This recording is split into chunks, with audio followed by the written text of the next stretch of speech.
Hello and welcome to Do It Yourself channel. Today I will show you where to find the option and how to change left and right sound balance for our phone speakers in Samsung Galaxy S22. So where to look for this function and how to change it.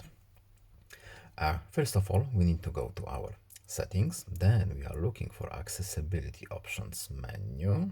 Here it is. Next, we need to go to our hearing enhancements.